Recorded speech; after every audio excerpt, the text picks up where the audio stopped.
I have a company called Far Star Solutions, and we're basically fire risk assessors. Oh, okay. I started the company 10 years ago after getting disillusioned with a lot of the other companies out there that don't do what they're supposed to do. Right. So how are you finding it? Because running a business it's not an easy thing to do. It's not an easy thing to do. However, you find the right staff and they do half the work for you anyway. All I got to do is keep them happy, keep them paid, keep them fed so that they can pay their bills. Exactly. But what does it mean to be in the fire safety industry as a fire assessor? I take it you're a fire assessor yourself. I am. What does it mean? As I said, I started it because I didn't believe the companies out there were doing the right job. I think there's a moral thing involved here and an ethical approach to this. And you take on a risk.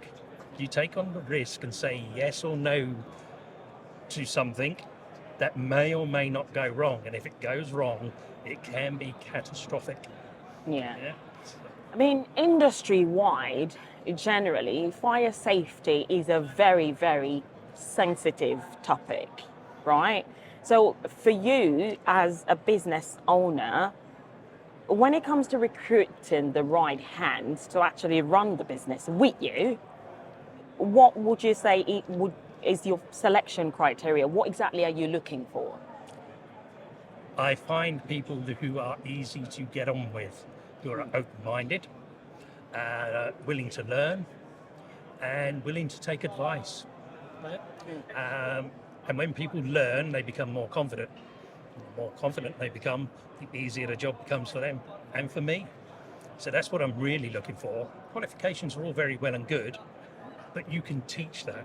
What you can't teach is the human side of it, which is the really important bit as far as I'm concerned. Yeah, it's the attitude to work, attitude to life, isn't it?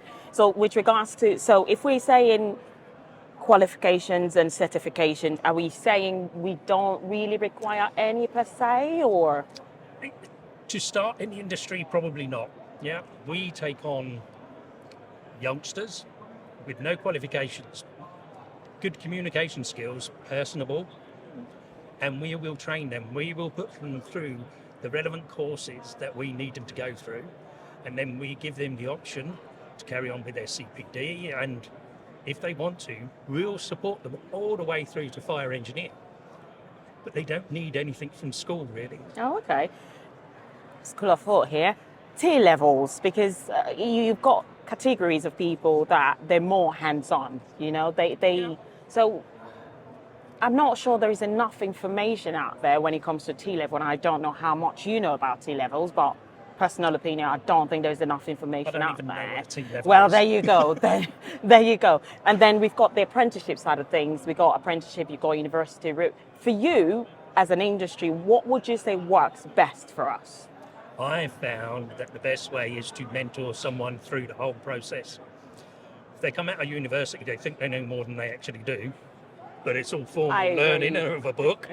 Yeah, putting that into practice is probably not a good idea.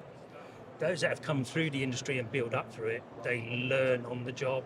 They see different things every day, and that's a good way to do it. Yeah. But there is the academic side of this. You don't always have to be hands-on. True. Okay, so what about the representation of women then? I was at your stand a few minutes ago having a chat, and the lovely lady there, what was her name again? Elena, that's the one, yeah. And she spoke she spoke in detail about her journey and then joining your business and how she's been finding it. Quite interesting.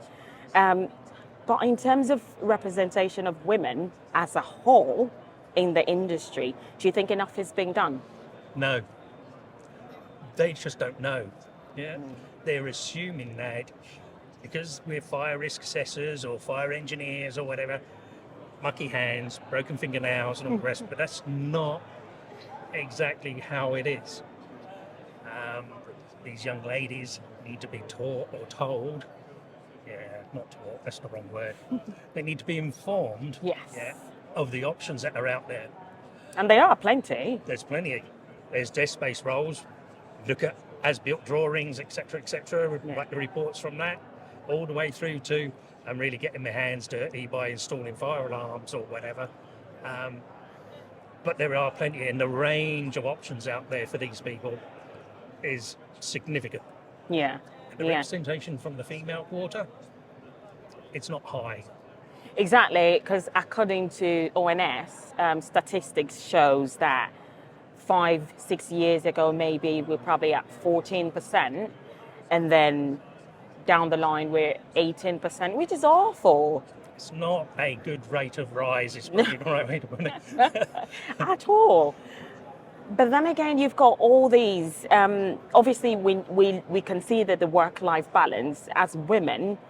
You want to go through, or you want to choose a career path, and you're considering what happens when I start a family. How do I then balance this? How?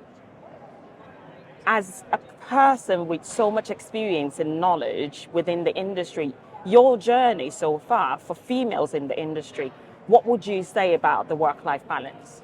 As a company, we try to ensure our guys are home. Yeah, so they're only out once a week away from home. Other than that, they're at the office base and they're home. We've got guys who have horses, so they need to be looked after and so on and so forth. With regards to females joining the industry, if that work-life balance is really important, they do need to be home for their children. Yeah. As an ex-foster carer as well, Oh, wow. it was really important to be home for the children. And it can be done. And there are office-based roles. Some of this stuff can be done from home.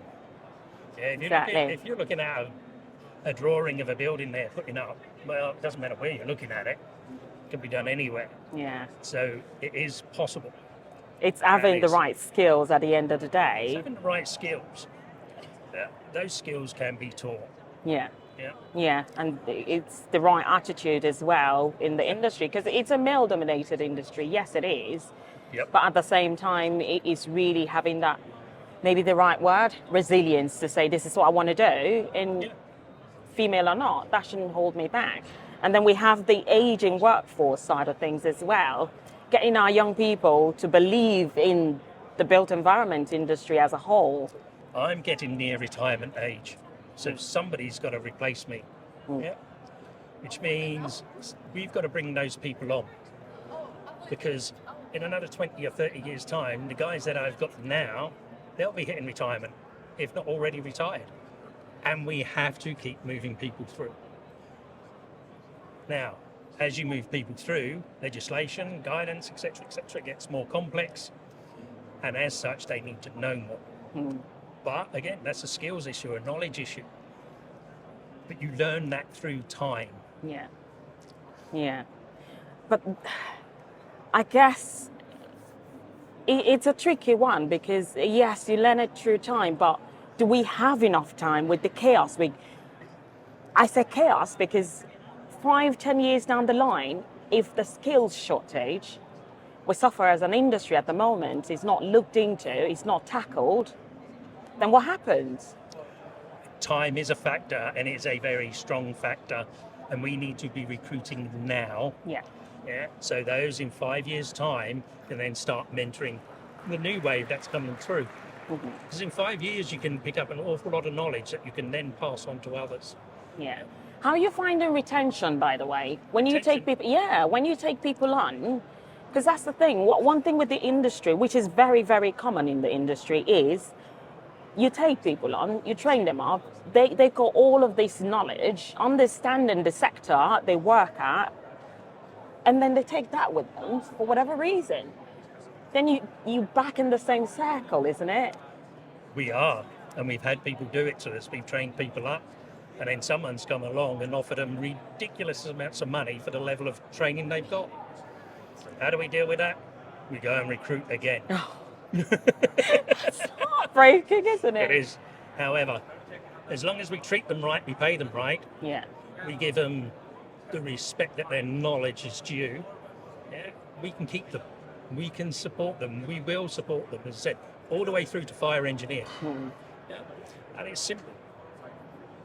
We put learning agreements in place, so they can't leave in a certain period without paying the money back, so the company doesn't lose out ultimately. Yeah. So Yeah, at the end of the day, they come out of it with a very important industry-based knowledge as well, which, yeah, down the line, they'll have a skill set they can take anywhere. exactly.